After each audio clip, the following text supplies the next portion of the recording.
Hello दोस्तों, welcome to my YouTube channel study with Monika ओझा।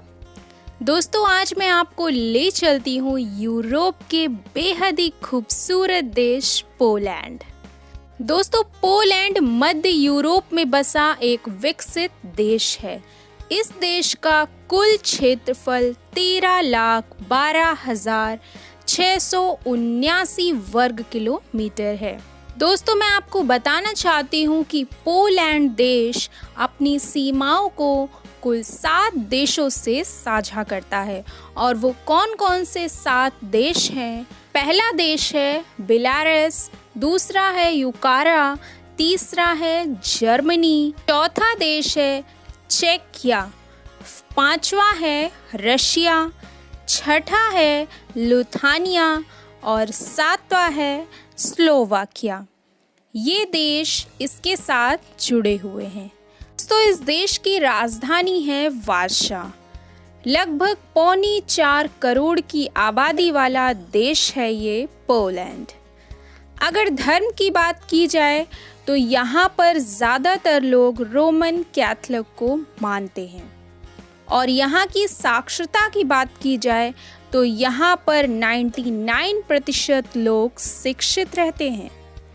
और यहाँ की करेंसी है पोलिश ज़्लोटी, यानी कि एक पोलिश ज़्लोटी बराबर 20 रुपीज़ होता है, भारत के 20 रुपए के बराबर होता है।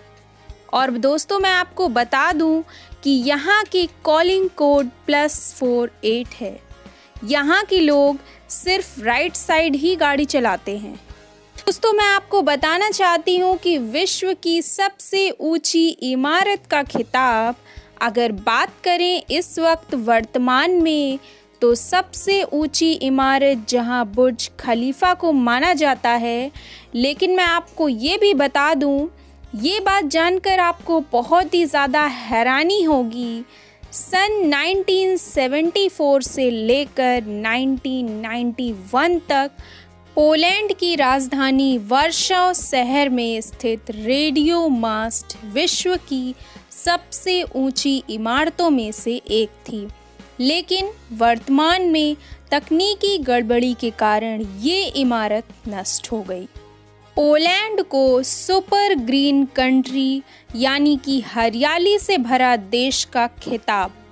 दोस्तों, पोलैंड को पर्यावरण संरक्षण के लिए बेहद ही अच्छा देश माना जाता है। दोस्तों, मैं आपको बता दूं कि पोलैंड के कुल क्षेत्रफल में से तकरीबन 35% में घने वन और पेड़ पौधे हैं।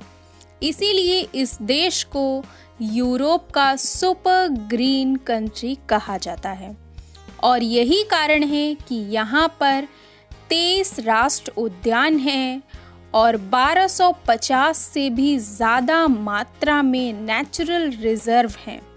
लगभग 9000 से भी ज़्यादा झीलें हैं इस देश में। और यही कारण है कि इस देश को यूरोप का ग्रीन कंट्री कहा जाता है। दोस्तों, मैं आपको बता दूं कि पोलैंड देश में अजीबोगरीब त्योहार का प्रचलन भी है। पोलैंड में शोक्रोन नाम का एक विचित्र त्योहार मनाया जाता है, जिसमें लड़के अपनी पसंद की लड़की के ऊपर पानी फेंकते हैं।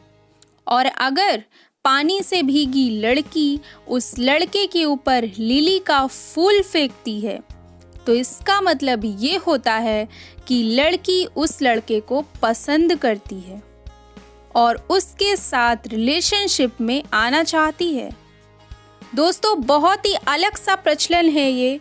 यहाँ पर अपनी गर्लफ्रेंड आपको चुनने का खुद हक होता है।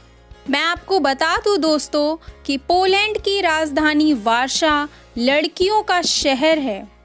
दोस्तों, पोलैंड की राजधानी वार्शा को लड़कियों का शहर भी कहा जाता है, क्योंकि इस शहर में अन्य शहरों के मुताबिक सबसे ज़्यादा यहाँ पर कुंवारी लड़कियाँ रहती हैं। पोलैंड की जनसंख्या वृद्धि बेहद कम है। दोस्तों, द्वितीय विश्व युद्ध के प्रारंभ में जर्मनी ने पोलैंड में आक्रमण कर यहाँ के लगभग 40% आबादी को मौत के घाट उतार दिया था, जिस वजह से पोलैंड की आबादी औसत स्तर से भी काफ़ी नीचे चली गई है। साथ ही पोलैंड की लड़कियां शादी तो कम उम्र में करना चाहती हैं, लेकिन बच्चे पैदा करना नहीं चाहती हैं, क्योंकि पोलिश महिलाओं का ऐसा मानना है कि बच्चे करने से उनकी बॉडी का फिगर खराब हो जाता है। और यही वजह है कि यहाँ के शादीशुदा महिलाओं में लगभग 40% महिलाएं निसंतान हैं और बाकी बची महिलाओं के अगर बच्चे हैं तो केवल एक ही हैं।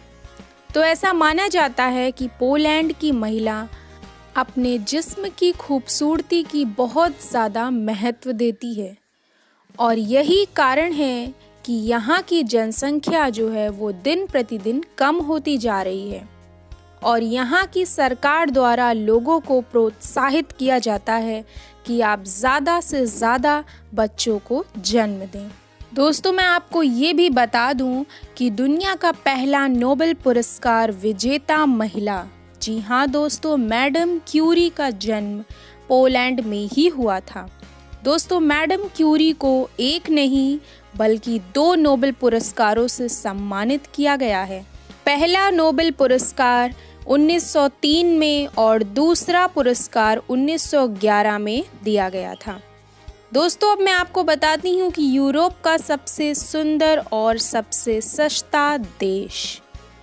दोस्तों, पोलैंड में बहुत सारे पुरातत्व और ऐतिहासिक पर्यटक स्थल मौजूद हैं, जैसे कि खुदाई से निकला प्राचीन शहर वोबल रोबल कॉस्टल, 2000 से भी ज़्यादा झीलों का शहर, यहाँ की ऊंची ऊंची पहाड़ियाँ, कई सारे रिसोर्ट्स, होटल्स पोलैंड देश में मौजूद हैं।